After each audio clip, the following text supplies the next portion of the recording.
Benny, bring me everyone. What do you mean, everyone? Everyone!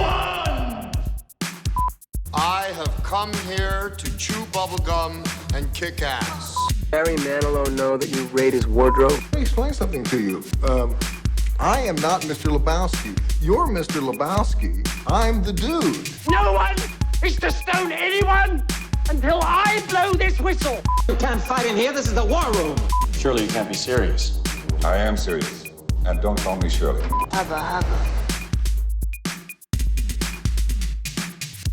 Hello everybody and welcome back to the Zedos Again podcast.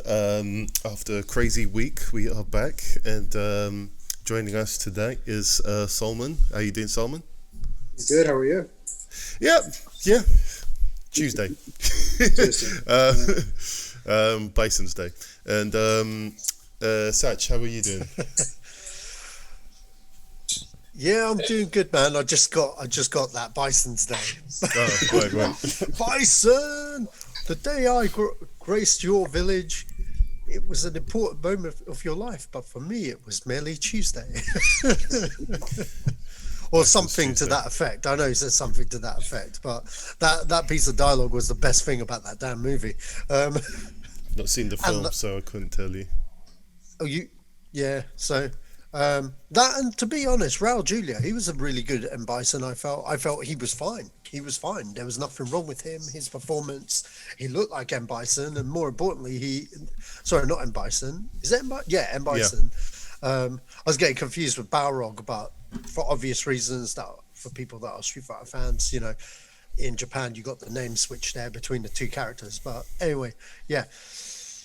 That's a good introduction. What's that? It's a good introduction.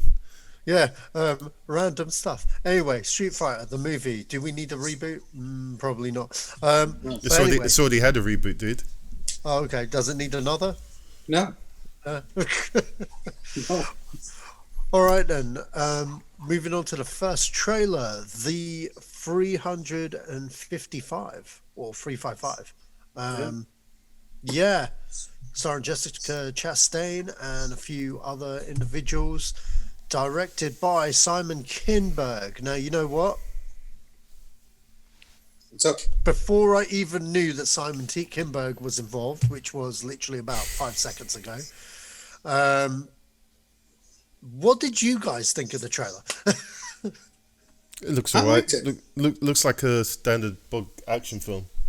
Exactly. It's the standard spy thing. You know? Yeah.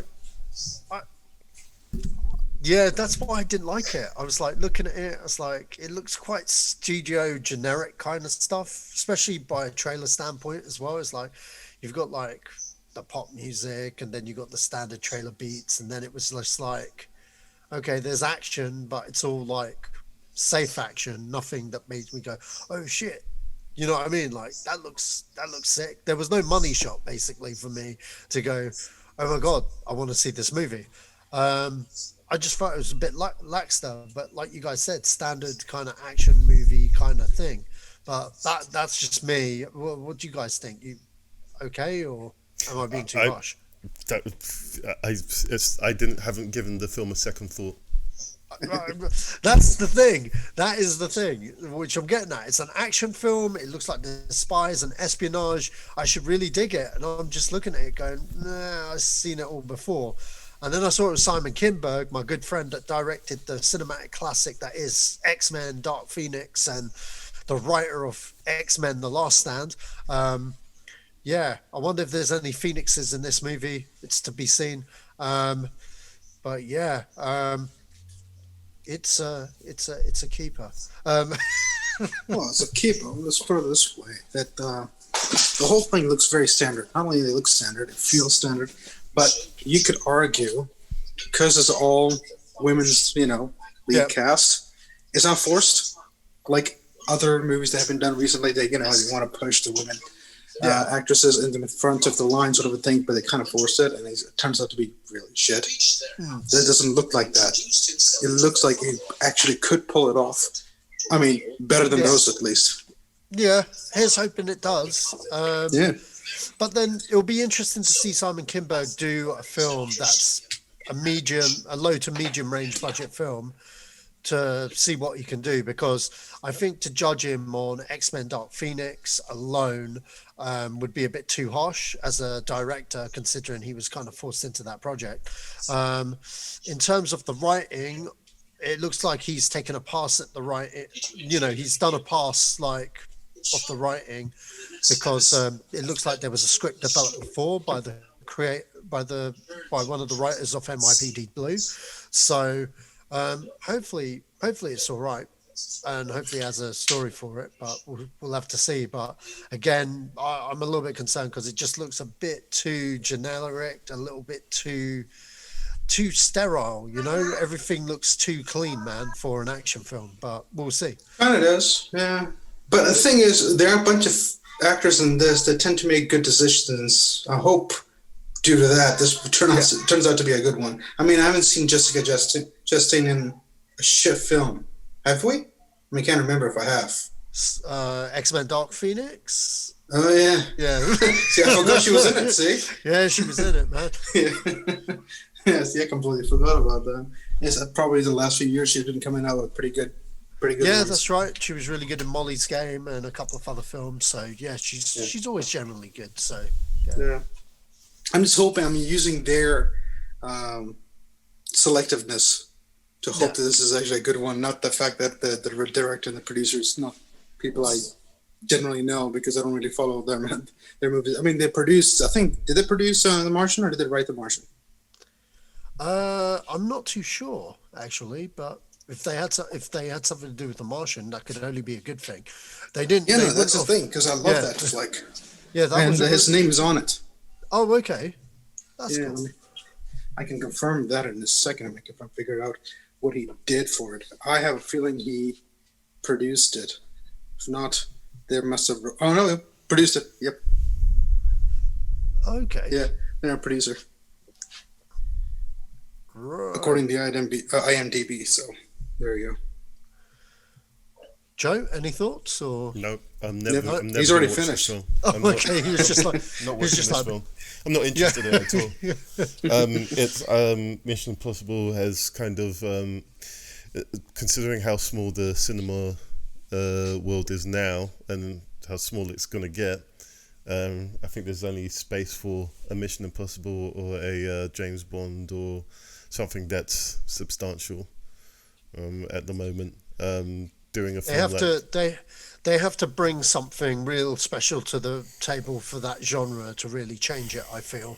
And I just felt there was no money shot in that trailer to make me go, oh, you know what I mean, considering the space it's trying to compete with. So yeah.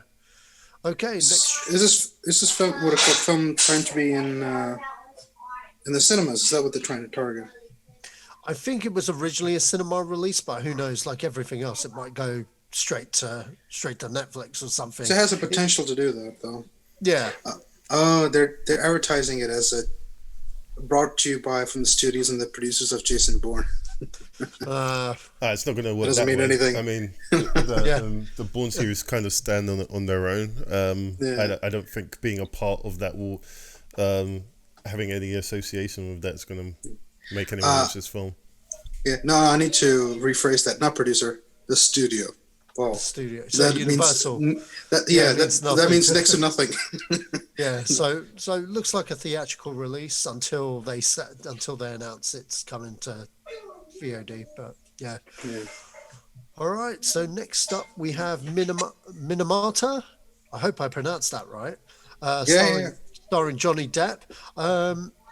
It's directed by Andrew Levetz, who did a movie called Lullaby. He's mainly an actor, so this is him in his second feature as a director.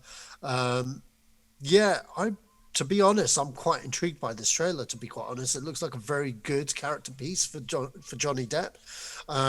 He looks like he's playing it straight as well, not ooky and kooky. So I'm actually really looking forward to seeing what he does there, because I always feel that, well, especially now that like he's kind of been blacklisted by by Disney until further notice, and by Hollywood until further notice. But he's been popping up in a lot of smaller films that have been real character pieces, and I really hope we've been seeing a lot of interesting stuff because he's always been a great actor. He just he just did what he liked for quite a while, and I'm actually really excited to see him actually get down and do a performance piece, to be honest, and that's what that trailer showed me, and I'm really looking forward to it, to be fair.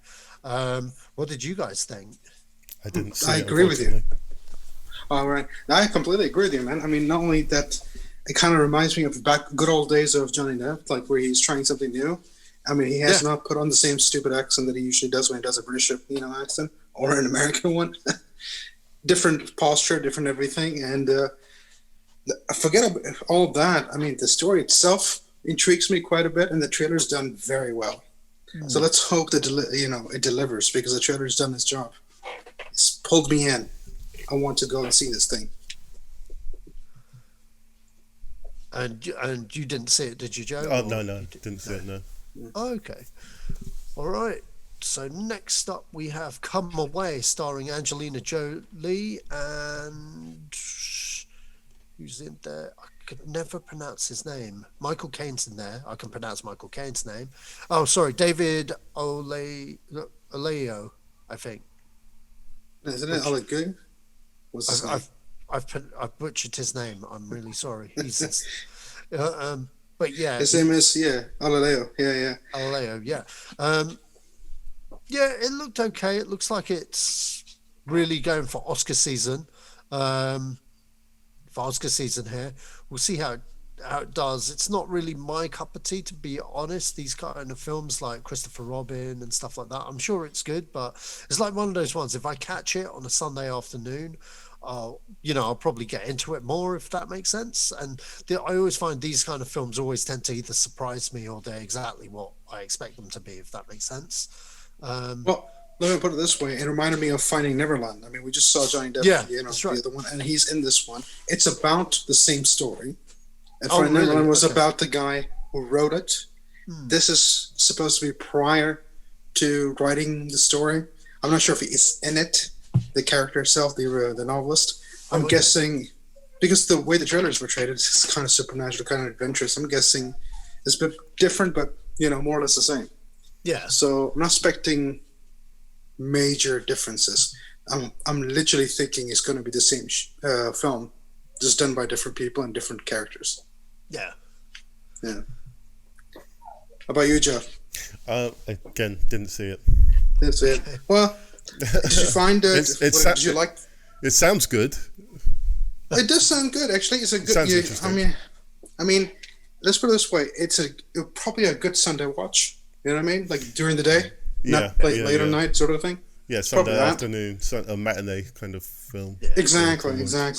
So basically, it's like a factual, like trying to be like a factual telling of how J.M. Barrie and Lewis Carroll basically came up with the ideas for Peter Pan and Alice in Wonderland. So that's what Finding Neverland does as well, dude. I mean, it's literally the same thing. So it's sort of a retelling, I guess, or they're trying to completely ignore Finding Neverland, and this is their version of it. I think it's their version of it. I mean, Brenda Chapman, the director, for her, I think it's her second feature. Oh yeah, what's her first? Was it her? It's her first live action feature. Ooh. She's mainly an animation director. Her previous feature was Brave for Pixar. Oh yeah, so that's good. Yeah, and before that was The Prince of Egypt. That's in okay. 1998. So she's mainly been an animator. So this kind of story must have, it's kind of like a career move on her behalf, and like completely different, sidestep away from the world of animation. So it'll be interesting to see how she does with live action there. But you always find animators seem to be on the ball when it comes to performance and stuff, because they study performance like, all the time in terms of animation. It's not only that. I mean, to get a good animation out, you have to be focused for 5 years? Yeah, that's right.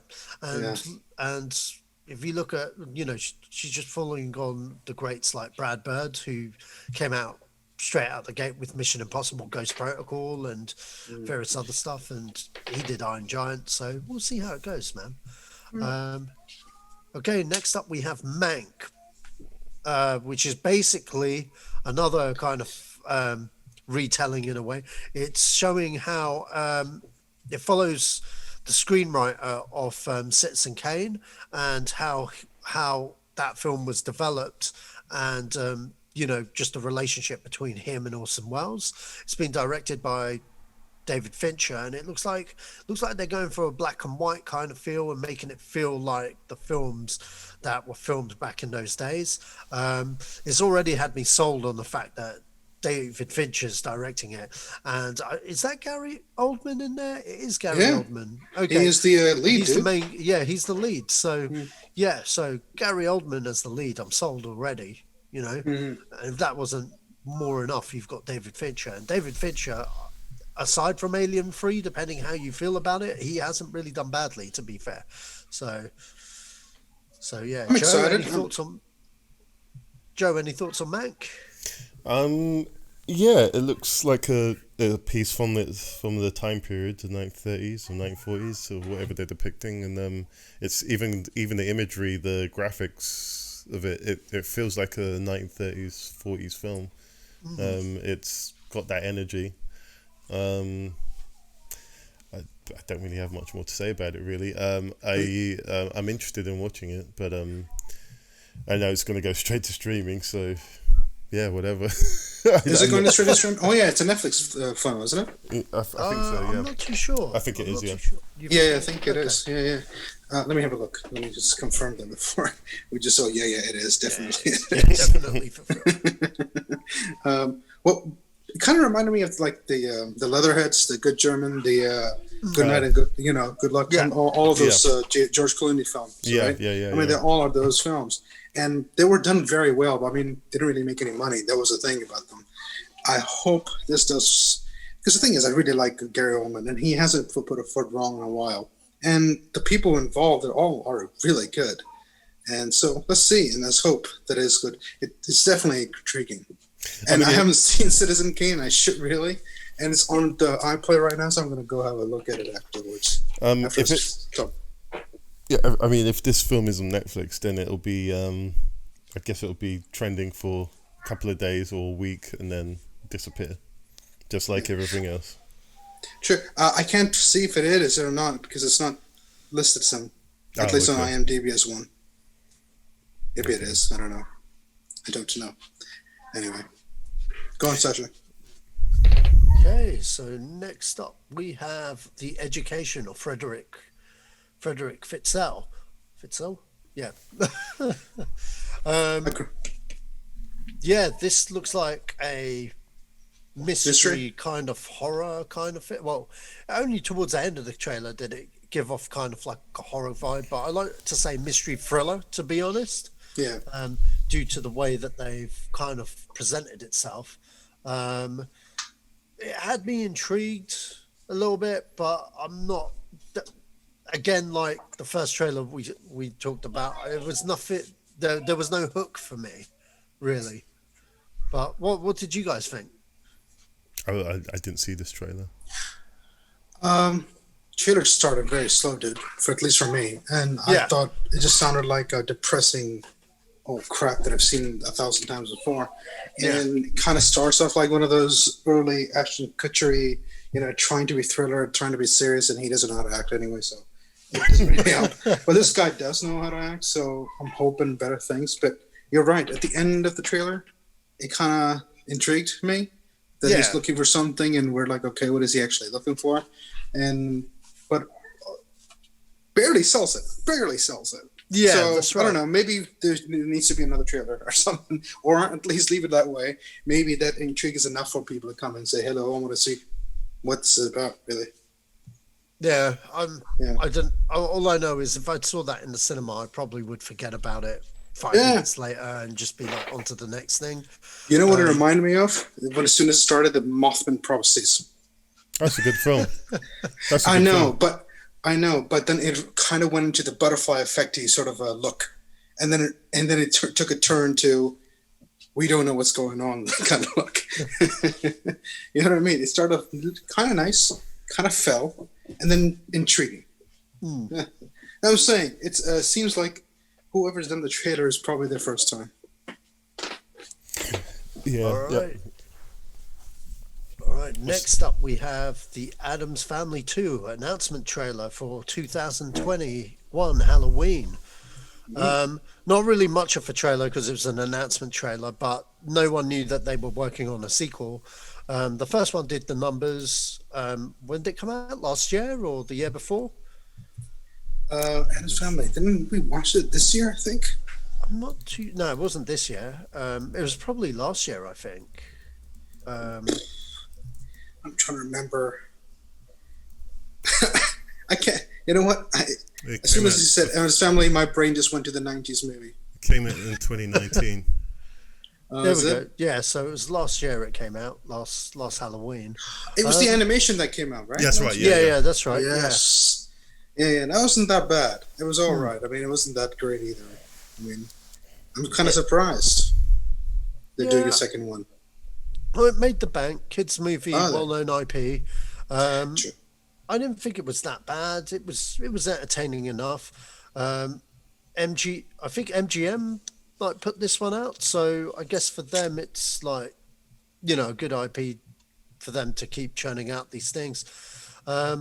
Everyone likes the Addams Family, and I think animation is probably the way to go, to be honest, because I think those two films were quite iconic for their day as well.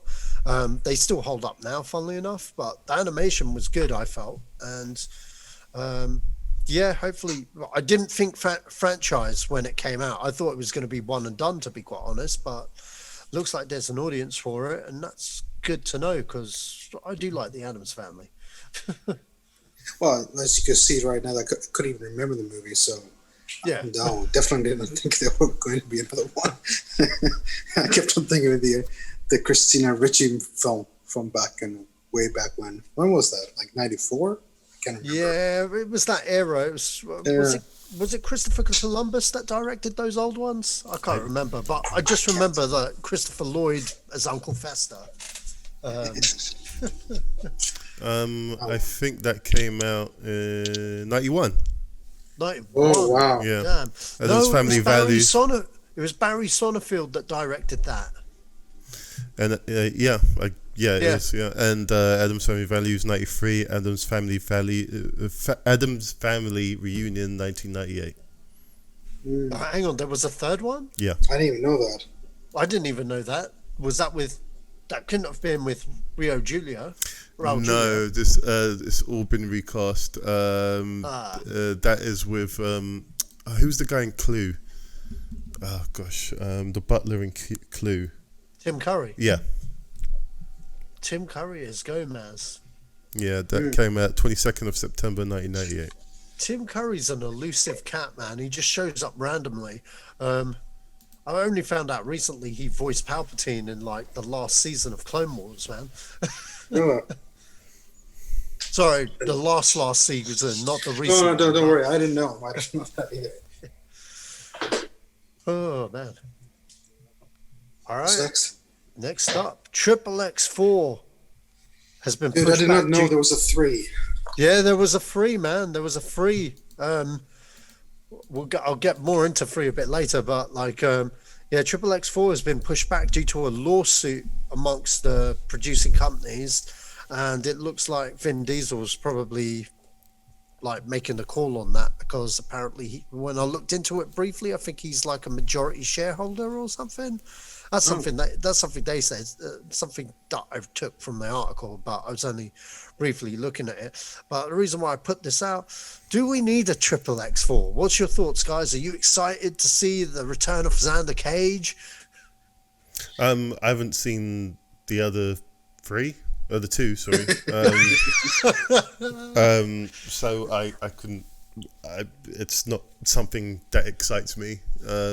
Remember, Joe, Vin Diesel famously said in the press tour for the original movie that he expects this franchise to live on like James Bond, and he expects to do at least 21 of them. Well, he's a good salesman. Yeah, I know. It's been 20 years and I still ain't seen 20 of these films. No, forget that. I mean, he's done a lot of those Fast and Furious ones, hasn't he? Yeah, so that's right.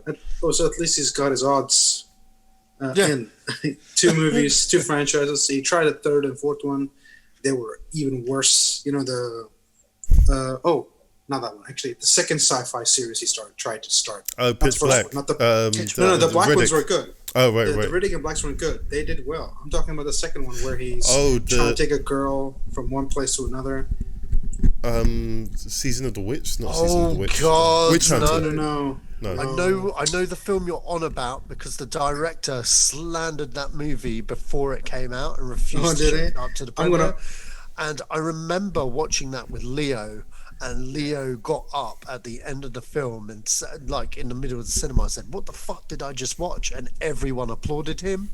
Like literally, Leo got a standing ovation for saying that. He's like, "What the Babylon fuck?" AD. Babylon AD. Yeah, that's the film I was talking about. Shit. That's what I was. Yeah, that was fucking classic turd, man. Jesus Christ. But yeah, the director of that movie, he obviously had a falling out with Fox because they interfered on it way too much because that's apparently what they do. And Yeah, he basically I haven't looked into what he's done since, but I don't think it would have been anything that big after that film. But the director, yeah, what's he done? It's probably some independent stuff. Let me have a look.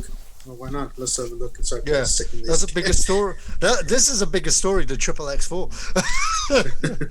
But on the subject of Triple X4, he's French, dude. He's done tons of work in France, so we wouldn't know about it anyway. Yeah. He was in the Valiant. No, he was he was an actor in the Valiant. Hold on, let's see what he has directed. The Bureau. He's directed The Bureau. This is a French show. Oh, after Babylon 80, he has not done any big flicks. Big Hollywood films. Yeah, he was just it's all TV and French TV. Yeah, so he was just kind of like fuck Hollywood. But basically, he'd signed his death warrant, man, just on Twitter. He was just like, fuck this shit, blah, blah, blah, it's bullshit, and just tapped out, man. But back to Triple X4, I mean, the first one was average as hell. I say average as hell. I remember, less than average. Yeah, I remember watching it back in the day. I was like, this is just some rock and roll James Bond, and like they're not even pretending that they're taking their cues from James Bond. They're not even attempting to make it any kind of different other than... You know, it's kind of like the Point Break of spy movies. I guess exactly. To be honest, it had more of an identity than that 355 that we just watched. So I'll give it that. But you know what? I watched it again, like in the past, like 5-6 years or so, and I enjoyed it better the second time round that I watched it, mainly because it's got that nostalgia of 90s kind of action movie with it. Also, it's dumb enough that you don't care. Yeah, exactly. It's a nice dumb ride. Second one was bullshit. That was just complete horseshit. And the third one, believe it or not, I enjoyed. It was so dumb and stupid and ridiculous. Who's in it? Vin Diesel. Vin Diesel.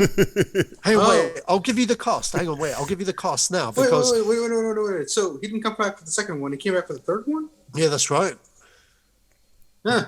Because I think whoever had the rights to it, they decided to go all out for it. So they literally were like, right, we need to get him back because it's the only way. You know, I see for the second one, right? Yeah, it was the only way to get people interested, really. Hang on, wait a minute. Yeah, and okay, my IMDb search is not even showing me. It's called the Return of the So it's got what's it? It's got Donnie Yen shows up in there and Tony Jaa. Okay, this was something I need to say. Donnie Yen's in there, Tony Jaa's in there, Ruby Rose is in there. Tony Collette's in there and Samuel Jackson. Yeah, that's right. Samuel Jackson was in the original, well, in all three of them. Ice Cube makes a cameo as the same character from number 2, and it was fun. The only disappointing thing I'd say in it is that you had Tony Jaa in the film and he did nothing. He was just some side guy. He's just side guy. Yeah, no, I just see why they're trying to make a fourth one. They made money.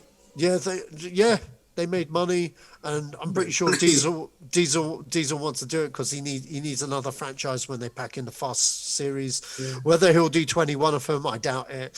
I'll watch it if it's just cheesy and fun. I don't need it to be anything more than what it is. That last one, it was okay. It was okay for what it was. It was just cheesy fun. Just switch your brain off, and you know, you had Donnie Yen doing Donnie Yen shit. The only thing I'd say was disappointing, because if you have Donnie Yen and Tony Jaa in a fucking movie, I expect them to fight and have it to be awesome, and I did not get that.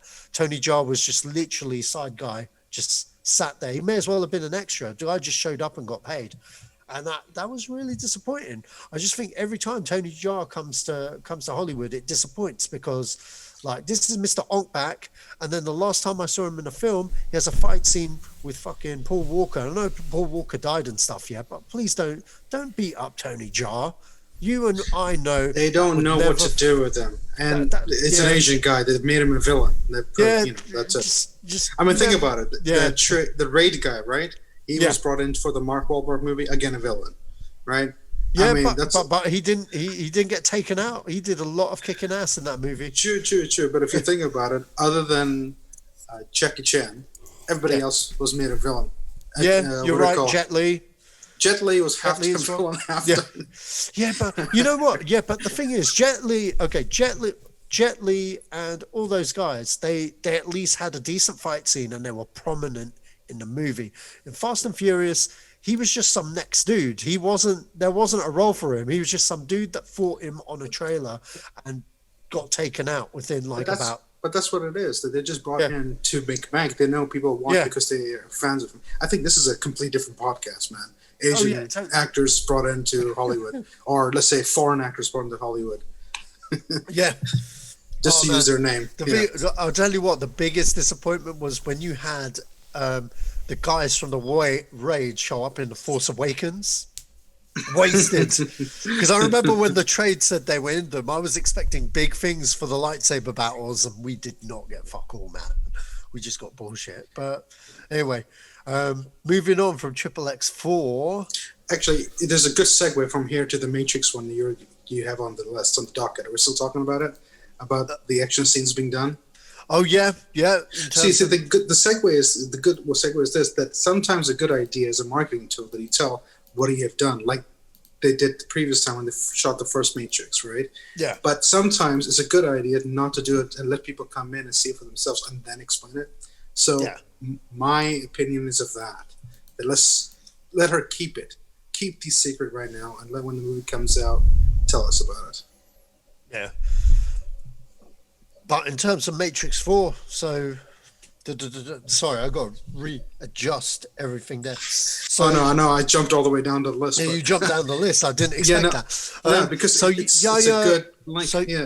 So Yahya Abdul Mateen II says that actor says that Lana Wachowski is about to drop the mic on how action films are shot in Matrix 4. According to him, that the stuff that he's worked on with them is stuff that's gonna fucking blow our mind, considering the John Wick team have taken time out to work on Matrix 4. Because if you know anything about the Matrix, what's his name, Joe? Chad Stahelski. Stahelski. Okay, him and the other guy, they basically did all the fight choreography with Yun Wu Ping for Matrix, for the Matrix trilogy. So they did all that action unit for those films, and they've taken time out of their John Wick films to reunite on the Matrix. So now they've got like a $200 million budget to take their shit to the next level. Obviously, John Wick's on quite a smaller scale kind of thing, because that's a mid to low budget movie franchise that turned into big bucks. Matrix, conventional stunts. Yeah, whereas Matrix, obviously Warners are looking to spend big money because of the name and the IP. So it'd be amazing to see what they do on a bigger scale with the Matrix. How do you guys feel about this? I know Joe's going to love this, but yeah. I already told you what I think. I think they should keep it. tell us about it later. Let us watch it. Our minds go boom when we see it. Don't tell me the marketing excerpt that we'll see on the channels. Like, oh, look what they've done. No. I don't want to ruin it. That's my feeling. I feel whatever they've got to offer. I think I think the Wachowskis are quite smart with their marketing. All the trailers for the Matrix films are really good, and they show you just enough to entice you. I still think the Matrix Reloaded trailer is one of the best trailers to this day. It adds a lot of anticipation and excitement for the film to make you go watch it. So I think it. Hopefully, these words are something to stand by.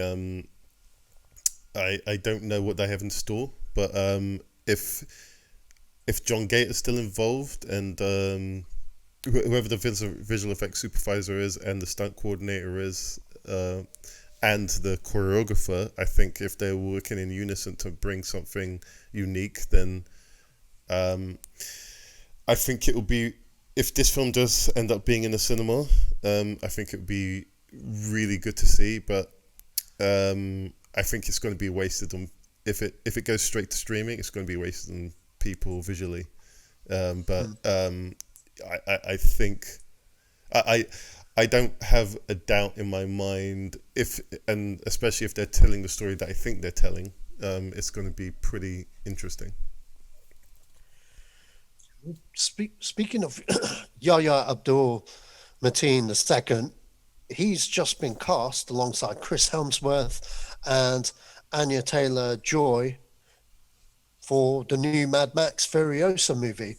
Anya Taylor-Joy will be taking on the role of Furiosa that was once with Charlize Theron in Mad Max Fury Road. This is a Furiosa spin-off set to show, where she came from. It's basically an origin story. George Miller was toying with using de-aging technology to de-age Charlize Theron, but he only really wanted... Charlize Theron. You keep calling her Charlie. Yeah. He only wanted to de-age stuff if he felt that the technology was there to do a whole movie in it. Obviously, he doesn't feel that way. He doesn't feel that it's there just yet to do the kind of film that needs to be required off Mad Max. So he's recasted the character with a younger actress. How do we feel about the recast? Are you guys looking forward to Mad Max Furiosa? I don't think making big budget films is the right way to go right now for Hollywood. This seems like it's going to be huge, and considering the amount of problems it took the sequel, the one with Tom Hardy, to come out, I really don't see a world where this is possible right now. Not right now. I would love to see it, but I don't think it's realistic to even announce this film, to be honest. Well, Warner Brothers just announced it today. What they haven't announced is a start date. Or when it's going to come out, right? Yeah. Yeah, it's probably a good idea. Yeah. Now, I'm sort of with you there. I mean, I want to watch the film, and so I'm going to say, yeah, make it. But obviously, it's going to take time. It's not going to come out in a couple of years. I mean, Joe's right about one thing. It's not realistic now. And I don't think they're planning now. It's probably going to be starting at the end of next year or something like that. Because it's probably going to be, if not end of next year, it's going to be in the beginning of 2 years from now, because they will look for the best weather. I'm guessing they'll shoot in Australia as well, because it's one of those places where you can do those grand scale, what are called action scenes, because, well, the country's empty, more or less. Recasting, yeah, I'm okay with it. And Hemsworth, cool. I mean, he's good. And on top of it, I agree with the de-aging thing. I mean, I watched The Irishman. I couldn't stop laughing every time I saw their faces when they were looking young, because they just look like plastic people. But then, they look like, remember that Gumby cartoon that I used to watch when I was a kid. I mean, that was all I could think of every time I saw them. Yeah, thing is with the Irishman though, they used a different type of technology for that. That was more or less brand new, and it was mainly because I think the lead actors didn't want to have the traditional way of doing it by having the dots on their faces. So because they didn't have the dots on the faces, a lot of information that you'd normally get was not recorded. And, they are trying out this new technology to try and do it in a new, different way. And I don't think the way that they did it gave fantastic results, because there were some shots like this technology in general. There were some shots that looked really well done, and then there were other shots that really did not hit the mark. Like Joe Pesci looked like a PlayStation game throughout the majority of the movie. I felt De Niro really worked in a lot of scenes, and Pacino really worked in a lot of scenes. Dinner's jaw was perfect. That's the thing. But there was quite a lot of it where it just didn't work for me. It kind of took me out of the movie a little bit. But I think the tech's there personally. I think it's there right now. It's just all about man hours in terms of animation man hours, and how much time that the filmmakers and the studios are willing to spend on the shot list, because it's something that you got to understand. When it does work in these Marvel movies, it's always for short bursts. It's never for long period of times. And plus, when you look at the scene that they shoot against, like, let's look at the good ones. When Robert Downey Jr.'s in it, it's shot, that scene in Civil War is shot where the lighting is extreme brightness. You know what I mean? Like, it was a white room with a lot of white light. So it's not like that. It kind of looked like a shot from like the 90s cop movie or the 80s cop movie. His face was shown. Yeah. Oh yeah, but that was the point, because when you light a scene like that, you kind of miss the trick, you know. And also when they tend to in movies do CGI in lower budget movies as well, they'll do it in a dark setting to cut, so you don't miss, so it covers the trick, if you know what I mean. And in a case of Kurt Russell, with Kurt Russell's face for Guardians 2, that was mainly practical, because he had a makeup artist that knew his face inside out, because he had the same makeup artist for over 30 years, and they de-aged him practically, and then did the little bits here and there digitally, where it was like perfect. So there are ways you do it, but there's no one way about doing that kind of thing. And then you look at other things and it just looks awful. So it depends. It's a tool if used right. You know what comes to my mind is that, I get it. What comes to my mind, that nowadays CGI could be more beneficial, because it just basically needs a couple of guys in a room. Well, not a couple of guys, a bunch of guys in their own houses doing programming, rather than having a team of stunt people trying to do a particular action scene. I mean, in these days and age, this could work very well if they actually use CGI throughout. Joe's shifting his head. What's up? I'll say one thing about that. That's technically possible. It depends how big the film is.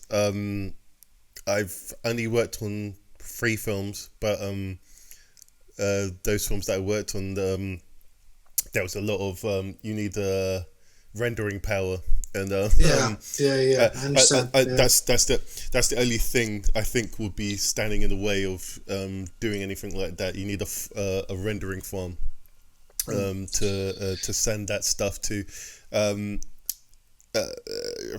For your mid-tier films, I think you could get away with a few guys in a room. But I think you could potentially even do that through intranet. Like if you have a login and you work off a server and do all the work on the server. It's risky. It's risky, man. No, but it's not your server. It's their server. So everything still stays with them. It's just you doing it from off-site. You know what I mean? I know. There are things, because in my work, we do this a lot. I know what you're saying. I know what you're saying, but it's like, how many balls can you juggle? Yeah, true. You just need a really good project manager. yeah, absolutely. Yeah, You need definitely. a great project manager. I mean, this is my sort of a business, what I do. I tend to work a lot with a lot of different people, but mine's business in the sense that we just paperwork a lot, Right. But I have a bunch of buddies who are architects, and they do it. So they use their iPads as mobile units, and they'll work off it, but they're working off a server in their offices.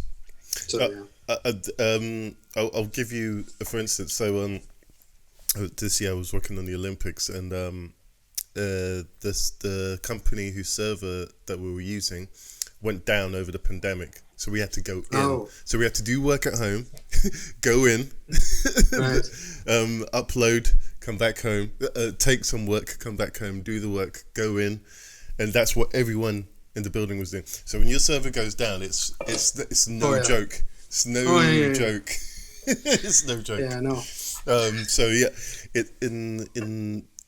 I think in an ideal world that would be perfect. It would be freaking perfect. But I don't trust the internet. I think it's. I know, but that's the thing. Like, I mean, I think even these days, Microsoft and everybody had been pushing that as a what I call advertising, that you can start your own business on your tablet, on your whatever, and use your cloud. They call it cloud. Essentially, what it is offsite server, their server, to do all your work, from designing, from art, they've been using a lot of vloggers, so they do their rendering as well. But obviously that's not the same. It's quite little comparatively. But that said, there are tools now available to do it.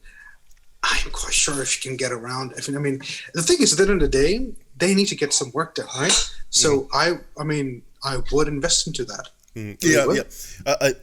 I think it's the future, and all I'll say to that is that once the internet is a vital, like electricity, your electricity is going to be running for most of the year. My internet was out for 4 hours yesterday. Oh, and heartache. Yeah, exactly.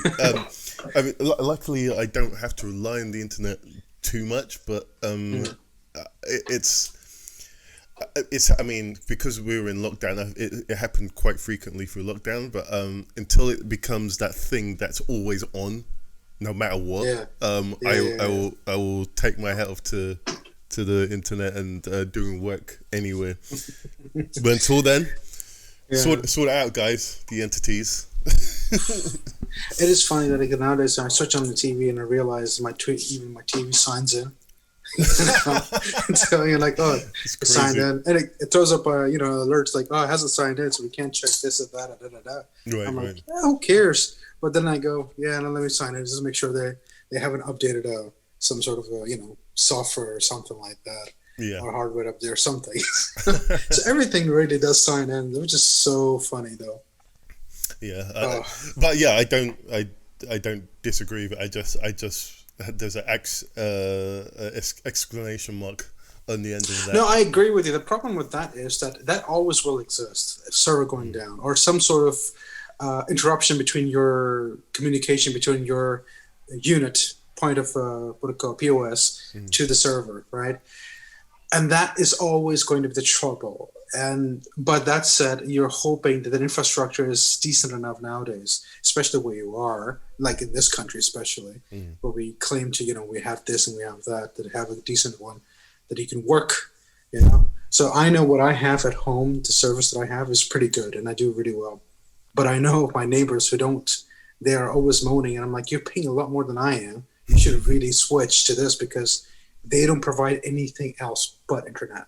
Whereas everybody else is trying to do 5 things in one. They're like, get cable, get channels, get phone, this. And we'll give you Netflix. Maybe we'll give you Disney or something. Nowadays, So get the internet, and that's it. Well, you heard it, guys. Fix it up, guys. Oh, please, Sticking with the subject of CGI. So Skydance partners with Paramount on their first animation under their Skydance animation banner. Nice. David Ellis, the head of Skydance Entertainment, wants to get into Pixar business. So he hired John Lasseter from Pixar to produce his first animation project, he's hired the director of Shreks 1 and 2 and Shark's Tale, Vicky Jensen, to do their first animation, Spellbound. Spellbound is a coming of age story about a wizard, or kind of a girl wizard who uses her magical powers to defend her family while opposing the forces of light and darkness that threaten to invade her kingdom. Interesting debut from Skydance Animation, I guess. Nice choice in director, Vicky Jensen. She basically gave birth to Shrek, and it's basically her teaming up with John Lasseter from Pixar, who basically created Pixar, and did Toy Stories 1, 2, 3. I'd give him 4, but he didn't direct that. He was ousted at that point, but he did create the story for Toy Story 4. So he's still credited as producer there, even though he wasn't there to finish his animation. Interesting move, because John Lasseter, if you don't know, if you didn't have John Lasseter, you wouldn't have any of this shit. Because Toy Story It was 1, him and Steve Jobs, wasn't it? It was him. Steve Jobs just wrote the check. That's literally it. He wrote the check. John Lasseter put in the hours, man. And I don't know the full ins and outs of John Lasseter's ousting. It was under the Me Too movement, but I will say this: he's a fantastic filmmaker. And Toy Story 4, you can tell it wasn't directed by him because it was missing that charm that makes Toy Story Toy Story. It missed the emotional beats, I felt. And that's the difference between John Lasseter and standard shit. I think they've got a competent director in Vicky Jenkins. She's done nothing but good DreamWorks animations that made them bank, as well as them being the better ones that have come out, because Shreks 1 and 2 were gold before it kind of got diluted.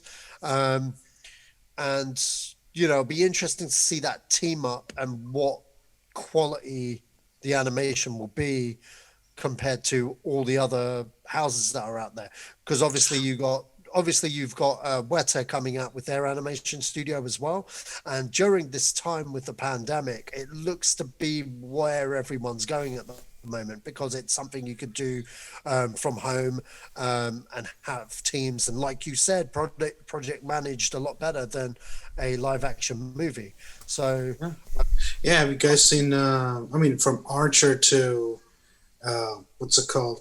They even did Star Trek recently. Star Trek. Okay, the Lower Decks. Lower Decks. Actors recorded all of their audio in their closets because they could only get away from doing, I think, 2 or 3. The rest of it was all done at their home, and they did a pretty good job. And animation seems to be the place to go. Question: DreamWorks, Pixar, they're all owned by Disney now, right? No. Who owns DreamWorks? DreamWorks, I That's think, still is Spielberg, Universal. right? Yeah, Universal. I think it's Right. Universal. No, the reason I was asking is because all these animation houses, they used to be, 15 years ago, there used to be 3-4 of them. But, Disney went around and Universal let's say Comcast went around and bought everything, right? Because Universal's owned by Comcast, right? Yeah, that's right. Yeah. So that's right. it's essentially two units competing against each other. So it's a good idea to have a third one around. And it's a good idea is because we'll see variety coming out, not the same thing.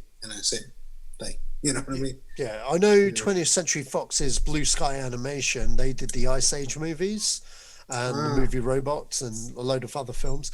They got bought up by Disney in the 20th Century Fox merger.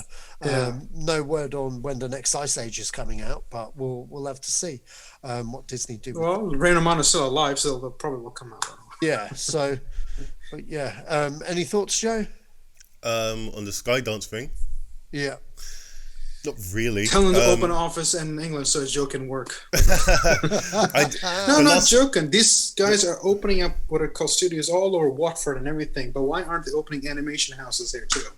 And to give major jobs to the Americans who come in, do the job, and bugger off, and everybody else gets the short-term contracts here that are local. Fucking annoying. Sorry. Well, I'll blame the government for that, because all businesses are leaving the UK at the moment. I'll leave that right there. But in terms of the Skydance thing, it's the newest animation studio since last week. Yeah. That it is. Good luck to him. I can't see anyone matching the standard of Pixar. Pixar's the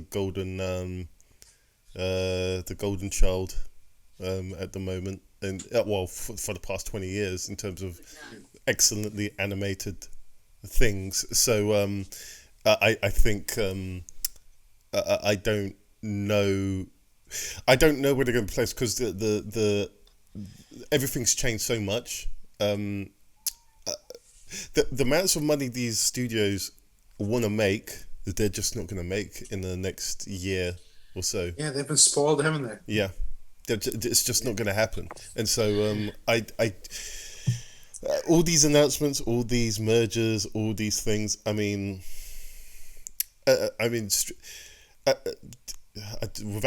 just going to touch on the Disney thing. I mean, they're concentrating on streaming now. It's a finite amount of money you can make from that, compared to a theatrical release. It's just it's a crowded market, man. If cinemas hang around and you can still make the sorts of money you could pre-COVID, maybe. Oh, I just remember something. Joe, you weren't there, but I think it was Zedos Gang podcast, which I did last. And I think I mentioned it, the drive-ins. And everybody threw it down. It's like, no, not drive-ins. If it wasn't this, it was the other podcast, Creative Control. Anyway, but that said, everybody said, no, it wouldn't work in this country, blah, blah, blah. And I said, no, it's the best idea you can have. Literally the next day, they announced that 3 studios were going in businesses, what I call basically putting up contracts with drive-ins in America and hoping to do elsewhere. Right. Because, I mean, it makes the best sense. Have a socially distanced and have a thing. Get drive-ins, man. And, you can sit in your own car, watch a film and that sort of thing. You can come up with better solutions for the sounds and everything now, because we have technology now. We have Bluetooth now. It's not like back in all day where you had to grab a box and put it in, at the dashboard to hear it. But that said, there's a guy at Dolby that's spinning in their grave right now. No, that said, and when I was thinking about this thing, you could actually Bluetooth to a router within the drive-in section and have your own speakers put on the sound within the car. I know you have to have really good speakers for that. Anyway, but I'm saying that there are solutions. What I'm using. Yeah. But that said, thinking about. Sorry, go ahead. I think in the short run, I don't know where they would site them around in the UK, but outside London, the UK still London, but outside, I think that could work in the more suburban settings where they've got more space to do that. London definitely is not the area to do that in, but I also mentioned the fact that in London they had a lot of rooftop cinemas that have popped around that's in the last right. few years, which you can still potentially take advantage of. I mean, you just have to bring down the numbers a bit, but you could. But going back to the crowded streaming services and trying to do this flex and everything, and the movie business being spoiled and making a lot of money. I mean, I was just thinking about what Sacha and I were yapping about yesterday, that every time we thought of a good actor, a solution to something, was either from a blockbuster movie that we just recently seen or from a TV show, not any other movies. If it wasn't a big blockbuster comic book movie, it was a TV show. And I thought, in this day and age, with this trying to target a small budget film, you could potentially get these really good, actors within films and make comp shows and make low budget flicks. You don't have to have, 1 million people working on a movie to do something. I'm telling you, that's where it's going. That's where it's not going. like that. I will welcome it. I mean, through the pandemic, I've sat down and through all streaming services, I've been watching all 19 movies. And those movies, I don't think they cost that much to make, and they're still a lot of fun to watch. And we haven't had any type of those movies in the last, 15 years, maybe 20. I mean, they pop around every once in a while, but it's really up to you to go and watch them because don't have the money to compete with marketing and everything else. Mm-hmm. But hey, I'm open to watching them. Well, I mean, we're literally being thrown back into the 70s here with fewer cinemas and longer. I mean, Tenet's been in the cinema for 7 weeks now, or 6 weeks now. So they'll keep it there. I'm quite sure. Oh yeah, it's going to stay there for a while. But that's what I mean. We've literally been thrown back into like a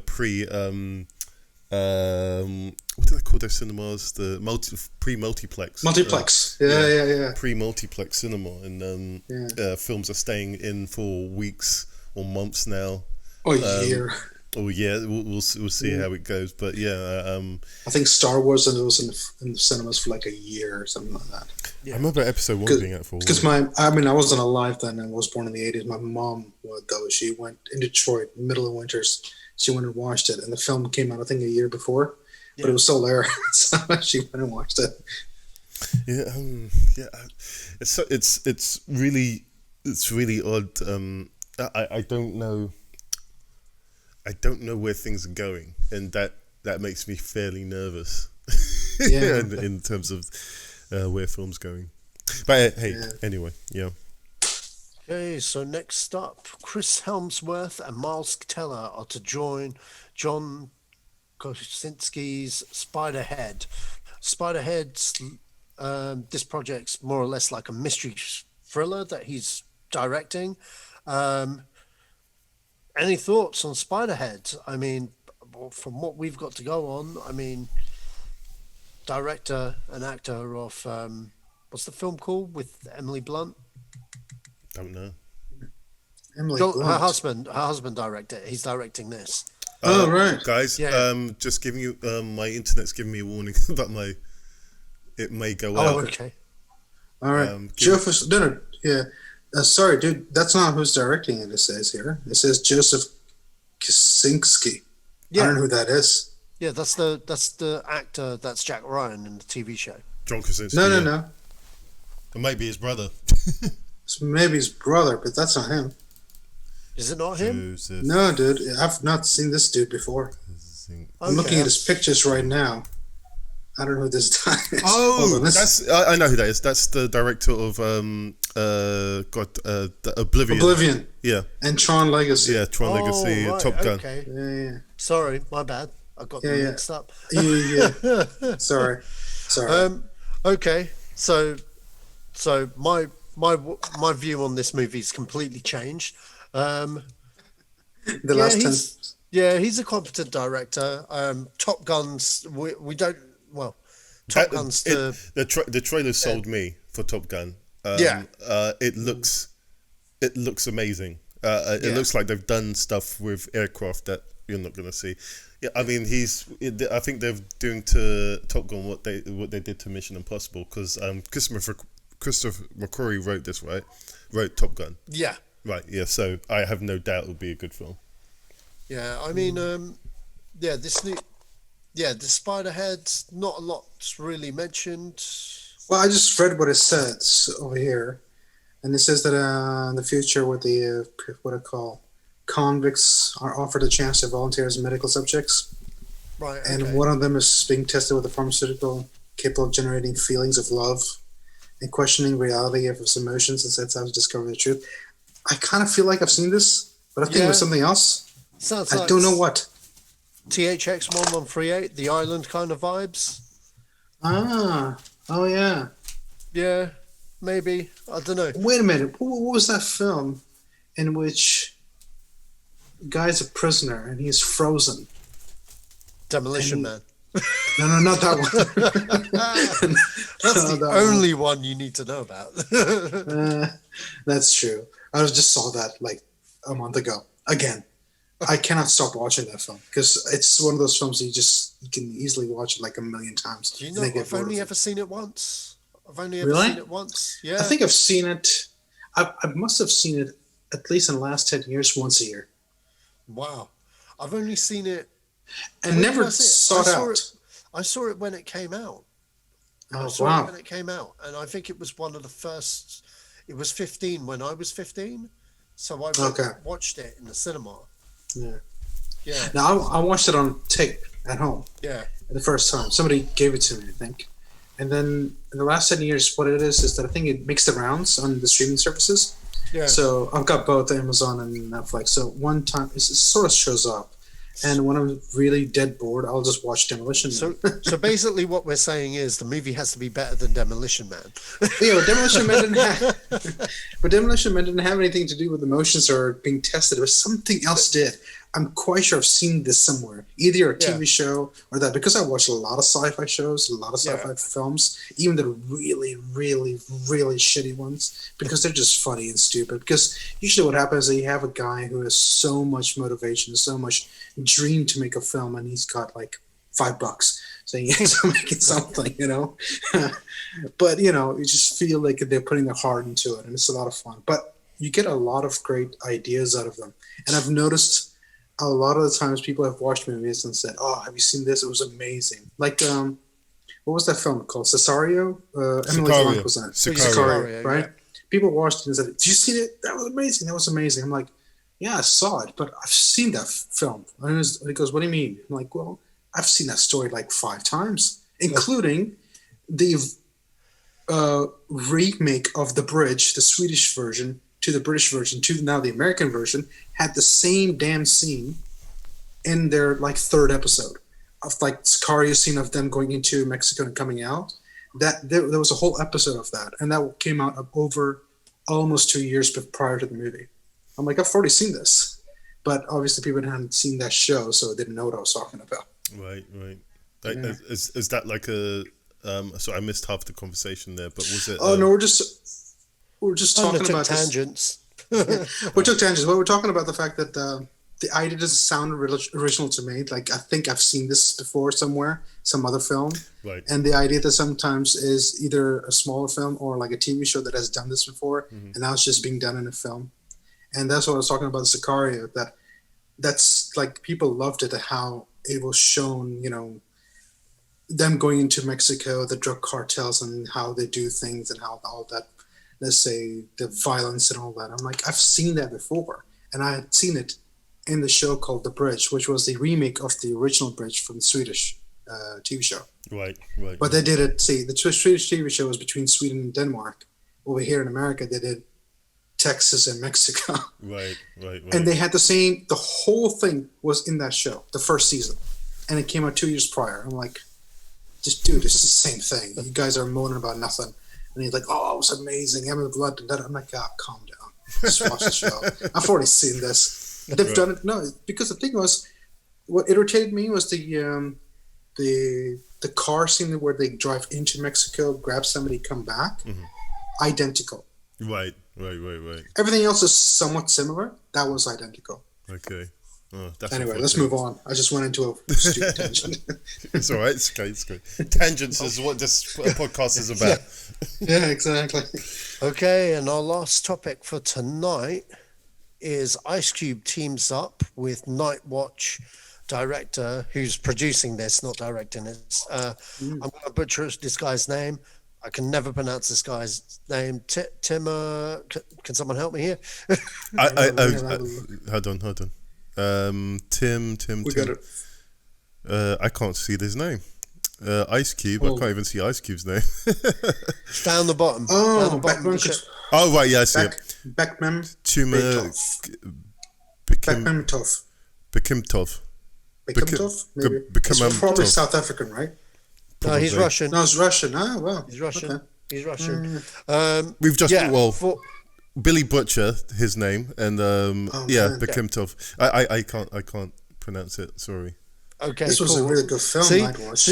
Night Watcher and Day Watch. He directed. Yeah, they're really good. He's producing this film, and it's a sci-fi. It's a sci-fi for Universal that tackles the themes of privacy and surveillance. It's being directed by a Rick Lee whose work prior, he's never done a movie prior, but he's done a lot of short films and a lot of music videos.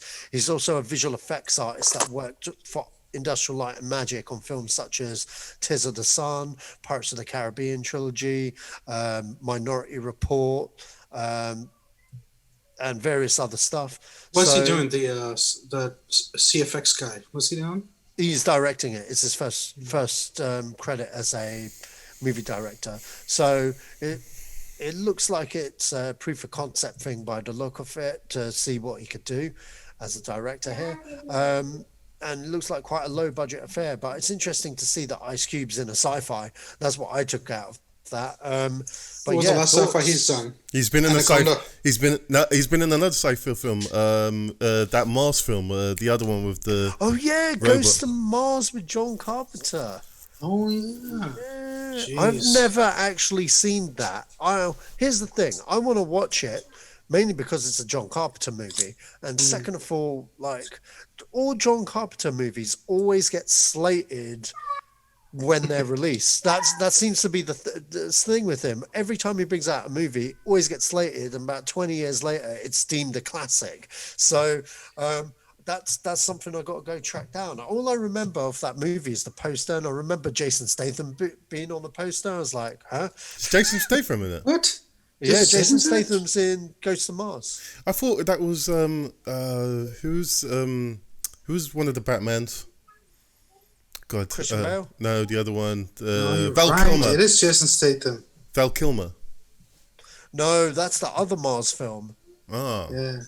okay. No, he's right. It is Jason That's, Statham. that's Mission to Mars. Right. You're thinking, yeah, Mission to Mars. No, he's not in Mission to Mars.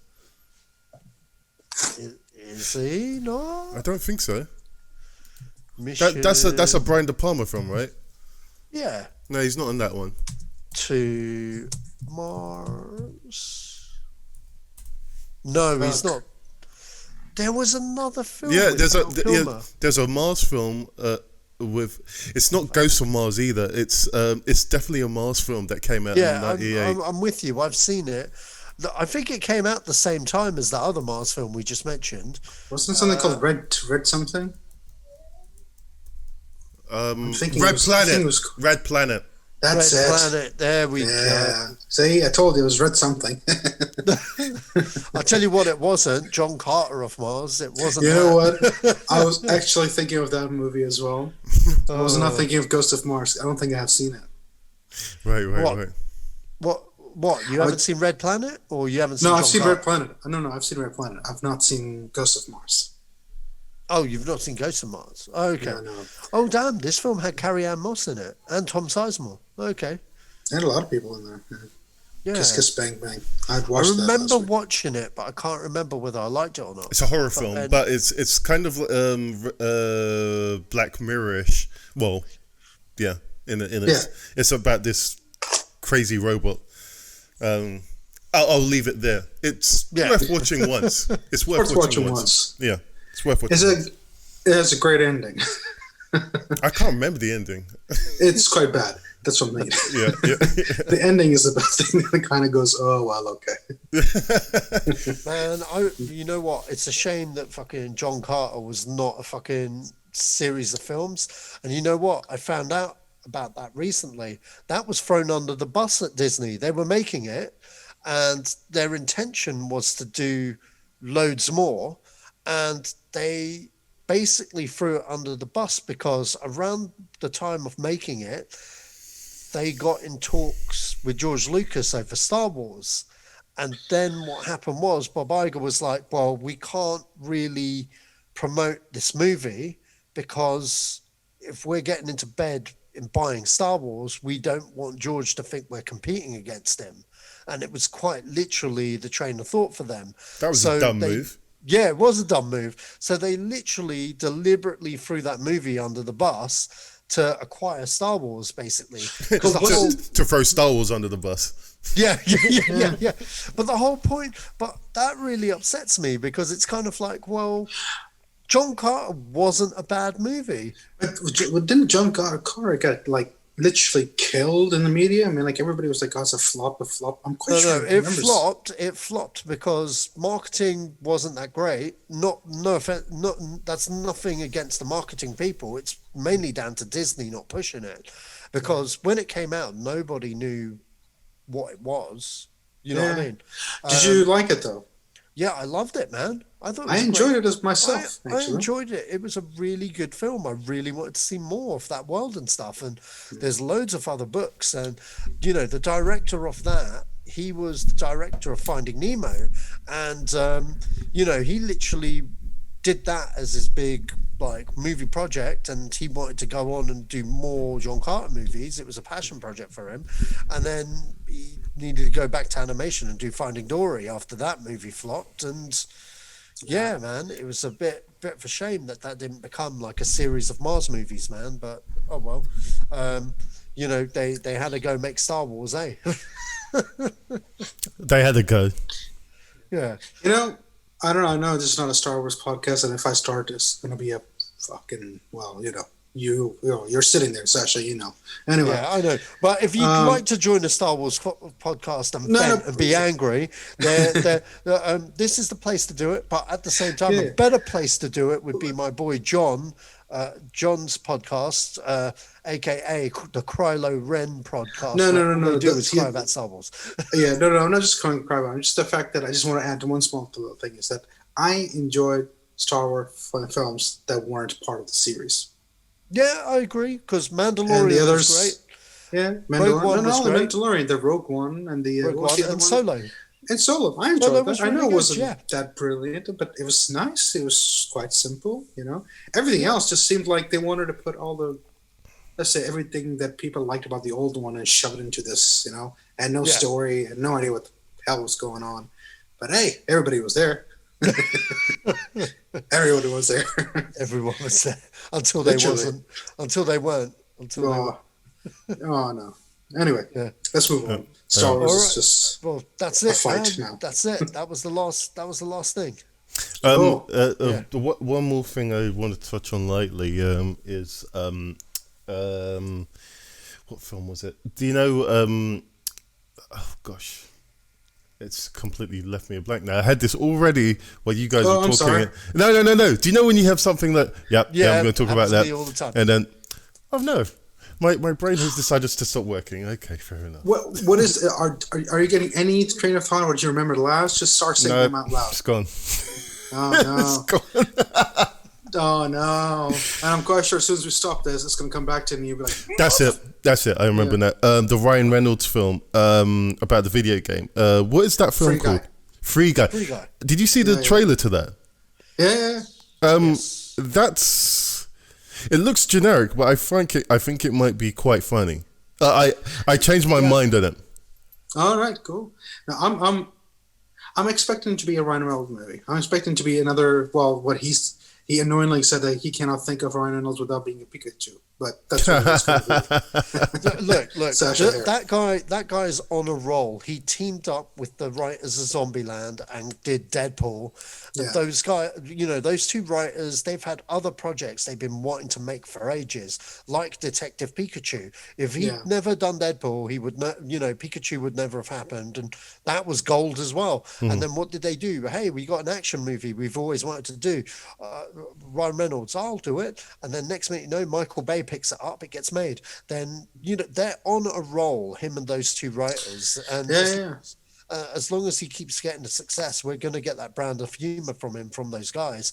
We might get something risky from those guys, because I'm sure they didn't just write comedy stuff as well, but who knows, man. I do know they wrote Hobbs and Shaw as well, and it shows, and that was really good. Cameo, it's funny. You know what? I'm going to say this straight up. That's my favorite Fast and Furious film. It's quite literally they had chemistry. They've always had chemistry, but they created a film which gave them time to play. You had a decent antagonist. It didn't take itself too seriously. Sort of an episode as well. Yeah, because the other Fast and Furious has like nothing. You don't know what the hell's going on until the end. Yeah, exactly. It's sort of doing everything. Just that Fast and Furious film knew what it wanted to be. You know what I mean? Straight up knew what it wanted to be. You had fun. It had some cool cameos in there, and it was just, it was a joy. It was a joy to watch, man. I really enjoyed it, man. And the best thing about it, the very best thing about it was you didn't even have to watch any of the prior Fast and Furious to watch this movie. You could have just watched it fresh and be like, oh, these are two guys that have been spies that hate each other. You know what I mean? Just straight up from the get-go, and it worked, man. It really worked. But Hobbs and Shaw, check it out. Has Ryan Reynolds started like a production company, something with these two guys, or they're just doing this as a? I'm not too sure. I haven't really looked into it that deeply, but I would assume so because they must have done, because they're on a roll, man. All three of them are on a roll. Yeah, no, because I've noticed this has become quite a bit of a habit. A lot of actors coming up, like do you know Jensen Ackles from Supernatural? I don't really watch Supernatural, but I'm aware. Is that Soldier Boy? Is that Soldier Boy? Yeah, Soldier Boy. So, yeah, okay. So what, the rapper? No, from The Boys. Oh, okay. Yeah, he's talking about The Boys. So he's been casted as Soldier Boy. So essentially, what they knew, they already casted him way before, and they were meant to use him to try to get a third season. Yeah, and that's what the whole game was, and they did it. But the problem ended up being was that it got so much hit on his name that not only they renewed it, they decided to delay the launch of The Boys just by a day so they can use it to get people that have the highest starting point for season 2. And there's a funny thing because he's not even in it. Yeah, I know. He's gonna. I love the fact that he's in it. He's mentioned throughout the whole second series, and you never see him once. He's never seen. Love that. So yeah, so they've used it, and it's beautiful because then they know that he is really big in America, and not only that, he's really big all around Europe and all over the world because of Supernatural. And the following of Supernatural is so. It's huge in the sense that it's huge, and they're very dedicated. And but the thing is, it's Kripke. Kripke is the creator of Supernatural. Kripke is creator of this, and everybody in between that is working there, they're all Supernatural production team essentially. So he's not actually going anywhere. He's just moving with his buddies, and he started a production company, and they're all in it. So Jensen Ackles and his wife's got a production company where everybody's in it, and the Warner Brothers, I think. Liaison to DC. That guy who has produced a lot of the big shows, he is now in charge of production team in their company. So what they've essentially has done, he's gone around and he's gone, okay, this guy's done a pretty good job, and he's hired all of them and shoved them into his own company. So now and he's got an exclusive contract with Warner Brothers for the next 5 years, actually. And then I think he's supposed to be working for Amazon as well. So there he goes. What he's done is he's found out all these guys doing a pretty good job. They're all working alone. He's grabbed all of them, shoved them into his own company. They'll still be doing the same job, but now we'll have his name on it. That's how this stuff works, man. Oh, yeah, beautifully done. And I mean, I didn't think this guy had this business chops, but apparently he does. Guys, I've got a skedaddle. So this is an end. I'll wrap it up. Does anyone want to plug anything? No, not today. Well, I'll plug for Ken. He's got the Creative Control podcast, which is the newest podcast in the Zedos gang. Whatever the fuck Zedos gang is. Part of the gang. Say what? Part of the gang. Whatever. I mean, yeah. I didn't know I'd hold the name for so long, but it works for me, so why not? It's different to everyone else's, so go figure. Anyway, Creative Control podcast. The first episode is already online. You can find it on YouTube, SoundCloud, and anywhere there is, apart from Spotify at the moment, because of reasons. But you can find it everywhere where there's podcasts, and like and subscribe to his channel, and give him a bit of support. Anybody else? Anything else from anyone? Yeah, what you said, Joe. Yeah, exactly. You can find me on Sash. You can find me on SashMan3 on Twitter and follow me with all my lacquer responses, because all I do is post PlayStation screenshots from video games that I play. Speaking of video games, check me on Twitch as I get cussed by my friends of how badly I play Call of Duty. But it's always comical to hear them swearing our camaraderie of like fuck ups on how we lose at that game really badly. But hey, that's what it is. I forgot his name. Does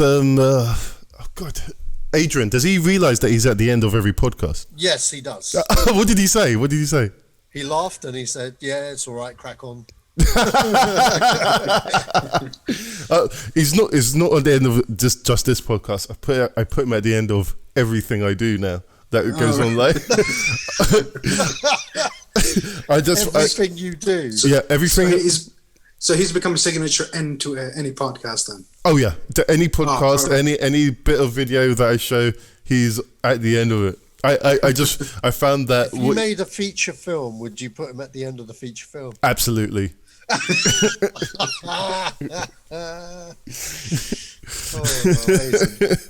Anyway, this has been the Zedos Game Podcast, and we're out.